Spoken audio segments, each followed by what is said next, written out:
Польза является тем богом, которому служит изобретатель.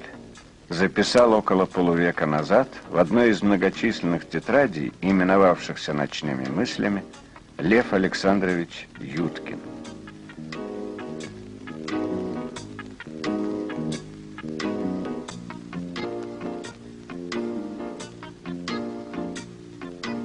А много позже, возможно, предчувствуя, что постигнет его последнюю лабораторию, написал 6 стихотворных строчек.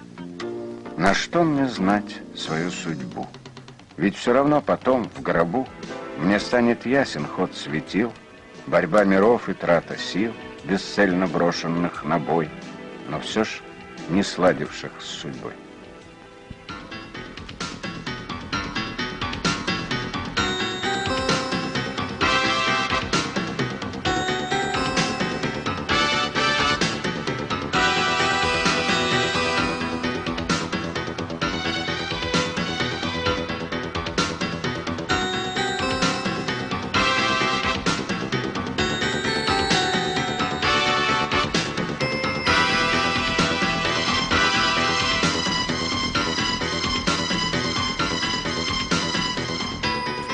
Лев Юткин жил в Ленинграде, а умер в октябре 1980 года в дальней командировке, где читал одну из сотен лекций о своем открытии.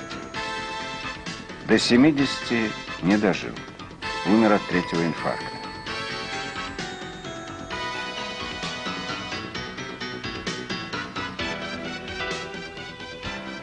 Оставил громадное творческое наследие, тысячи чертежей, рукописей, неоформленных заявок на новые изобретения.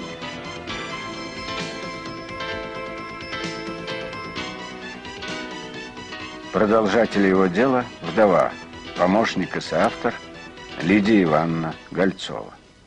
Исторически это выглядело так. На домашнем комоде стояла банка с водой, в которой лежали электроды, сделанные из звонковой проволоки. Оголенная ножом звонковая проволока представляла собой положительный. Это голос Юткина. Несовершенная запись лекции почти 30-летней давности.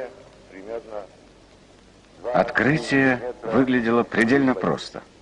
Еще в 1933 году студент Лев Юткин провел нехитрый опыт.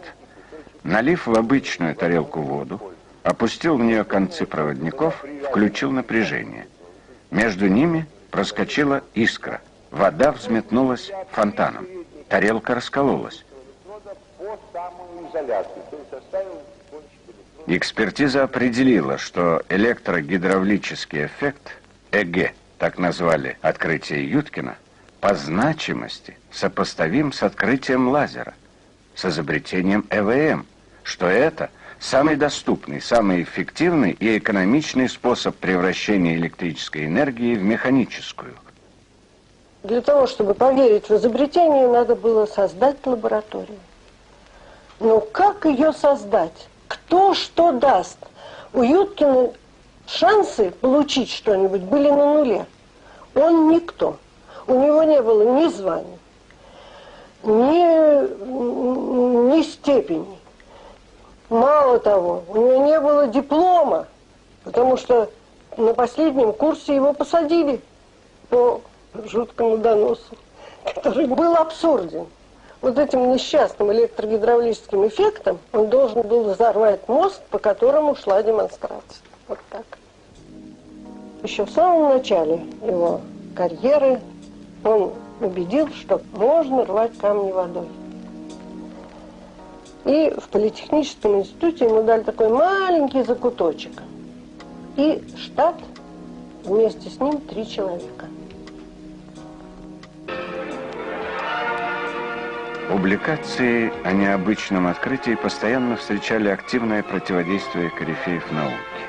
Лишь раз, в 1957 году, в «Оттепель» был снят киносюжет, популярно объяснявший суть открытия.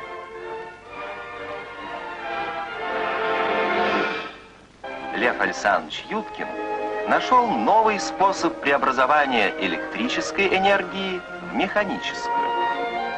В резервуар с водой этой оригинальной установки помещают электрод. Другим электродом служит дно ванны.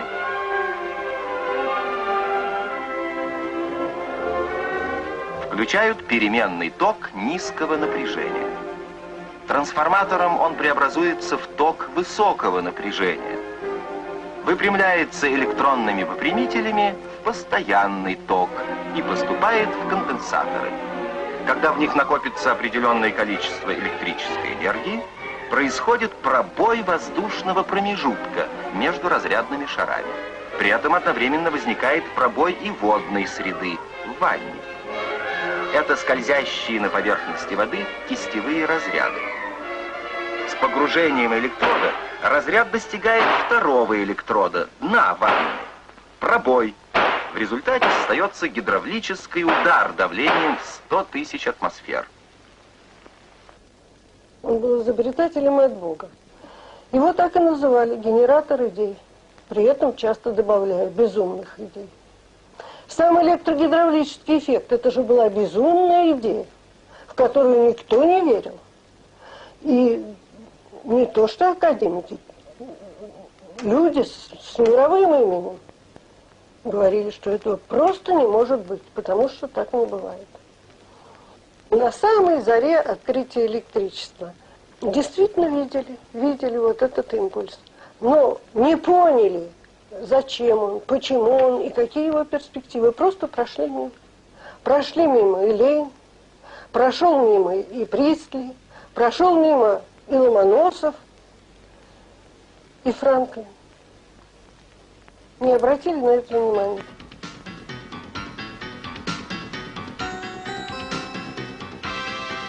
Юткин своим открытием предложил абсолютно новые решения в самых различных сферах техники, механики, физики, химии. И не особенно задумывался тогда о том, какому множеству традиционных технологий он, как говорится, перебежал дорогу. Ибо, как указал еще Фрэнсис Бэкон, ничто новое никогда не бывает безобидно, поскольку уничтожает то, что уже существует. Как бывший студент-автодорожник, Юткин и начал со строительства дорог, получая строительный материал из ледниковых валунов, которых на наших полях изобилие. Бесшумный ЭГ-взрыв разрушает валуны, а ЭГ-дробилка дает щебень любой марки. Инженером Юткиным сконструирована камнедробилка. По оси цилиндра расположен изолированный электрод, а дырчатое дно цилиндра служит вторым электродом. Дробилка загружается камнем.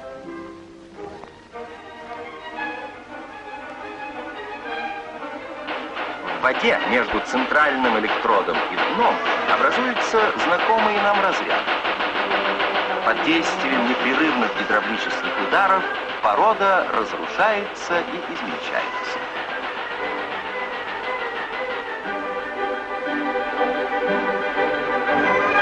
В течение 10 минут 25 килограммов гранита превращаются в порошок. Эта технология была освоена практически еще в середине 60-х. Построенные под Минском несколько десятков километров дорог служат до сих пор без ремонта, чем лишают Дорстрой ежедневной привычной работы. Авторское свидетельство на способ получения высоких и сверхвысоких давлений было получено Львом Юткиным с приоритетом от 1 апреля 1950 года. Нет причины, которая не приносила бы нам несчастья. Чуть позже запишет он в своем дневнике. В машиностроении начал Юткин со штамповки. Прочность деталей, полученных этим методом, определили их применение в военной и космической технике. К примеру, в американских Аполлонах, посетивших Луну, их около 240.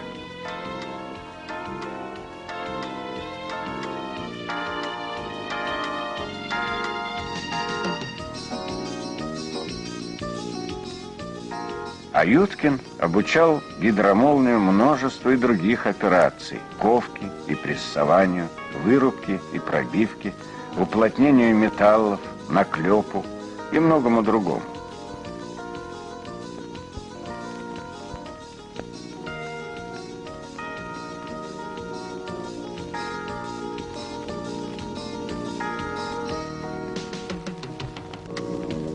Не уверяйте же меня, что будто чем грязнее работа, тем благороднее струя со лба стекающего пота, написал Лев Юткин, вероятнее всего, о литейном производстве. И занялся очисткой литья, одной из самых грязных и вредных операций. И он решил заняться очисткой литья. Позвали корифеев, они говорят, какая глупость. Как вы можете очистить отливку? Вы же будете бить в одно и то же место. Он говорит, нет. Каждый раз разряд пойдет по новому пути. Вы что, делали съемку? Нет. Ну, вы сделали расчеты? Нет. На основании чего вы утверждаете эту глупость? Я в этом уверен. Мне подсказывает это моя интуиция. Ну, тут, конечно, смех и хохот. И все считают, что он совершенно неуправляемый. Так, от него лаборатория была отнята. Юткин остался безработным. То нашли все-таки деньги на покупку этого самого аппарата, который снимает импульсы. И сделали 12 тысяч снимков. И какой ужас, оказалось действительно верно. Ни один разряд не пошел по тому же пути. А каждый раз он шел иначе. И поэтому отливки получались, ну, великолепно.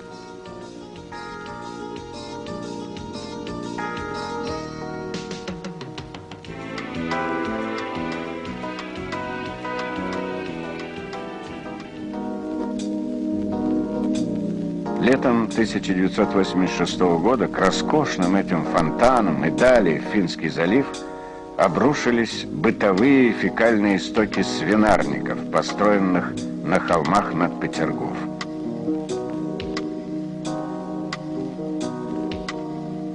А лет за 10 до этого на Петродворцовой станции аэрации была опробирована установка Юткина «Эгос» – электрогидравлическая очистка стоков. Собирались внедрять. Обеззараживающее действие ЭГ-эффекта дало возможность утилизации жидкого свиного навоза, агрессивного, не поддающегося иной обработке и образующего рядом со свинокомплексами смердящие озера. Не освоили. Как и получение кормов из отходов боин, птицефабрик, столовых и еще многое, что было уже практически решено Львом Юткиным в 60-х, 70-х годах. Юткин предложил получать удобрения прямо на полях, из самой земли, ибо сама почва содержит все необходимое растениям на десятилетия, но в связанном состоянии. Юткин установил, что при воздействии ЭГ эти связанные вещества превращаются в легко усвояемые растения. Обработанной горсти земли достаточно для квадратного метра поля на целый год. Удобрением без удобрений назвал ученый это явление, проведя множество опытов вот здесь, в последней своей лаборатории, тихо сошедшей на нет после его смерти. Поистине революционное изобретение было похоронено, ведь оно лишало работы огромные производственные структуры, занимавшиеся удобрением.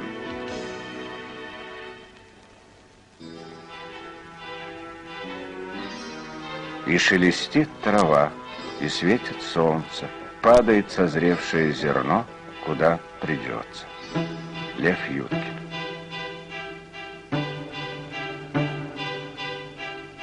Это дневники Юткина. В них многие годы борьбы за открытие, ежедневные скрупулезные записи. Вот несколько фрагментов. 1 декабря 1953 года. Начинаю эпопею. Все люди мечтают, но каждый по-своему. Те, кто грезит по ночам какими-то темными извилинами своего мозга, утром просыпаются и убеждаются при свете дня, что их мечта – ложь. Но те, кто мечтает днем, те опасные люди, ибо они могут мечтать с открытыми глазами и стараться воплотить свою мечту в действительность.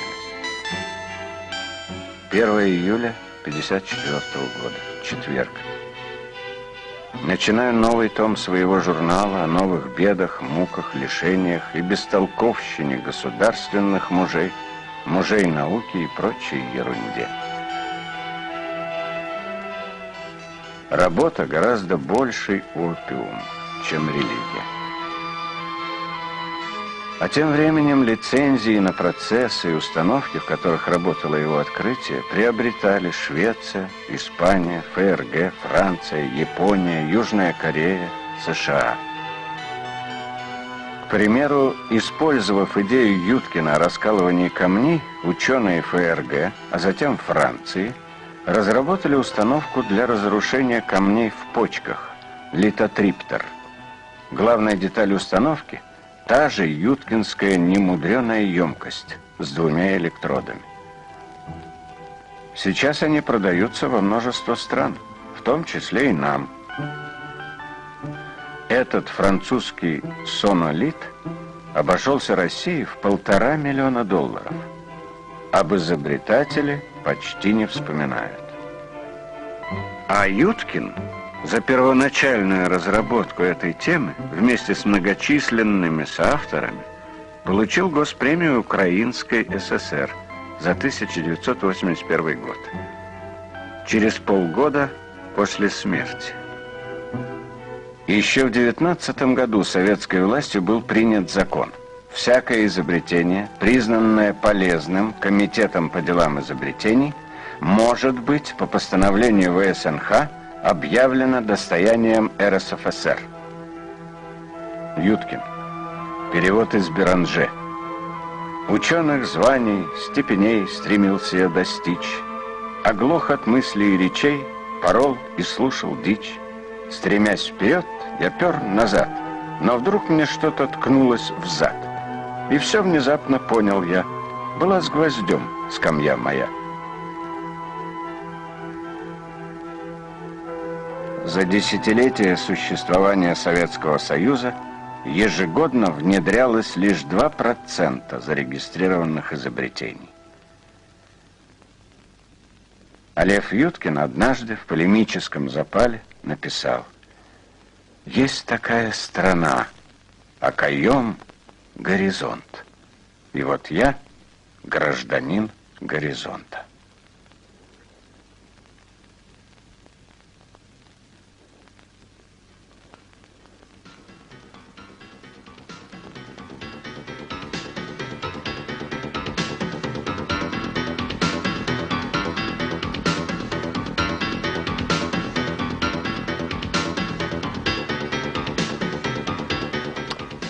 Забыла я прочитать, забыла то, что он писал в своих ночных мыслях. Я знал в себе силу, наслаждался своим умением, игрой ума и считал день, прожитый без новой мысли, пропащим днем. Вот эта игра ума, это счастье чувствовать себя творцом, это, конечно, великая радость и великое счастье, и это единственное, что позволяет изобретателям изобретать. Все эти юткинские папки, макеты, модели, чертежи, расчеты, описания, все результаты труда его блестящего уникального мозга, пока они не востребованы. И хоть Юткин говорил незадолго до смерти, что он обогнал ученых на 30 лет самое малое, но время идет. Конечно, я надеюсь, что его громадному научному наследию будет проявлен государственный подход, и его труды доставят славу России. И еще одна мысль Льва Александровича Юткина. Дороги никогда не кончаются, и мы знаем это. Но, делая остановку, все же говорим себе: дорога кончилась. Постараемся поверить, что и дорога гениального российского изобретателя также не кончится.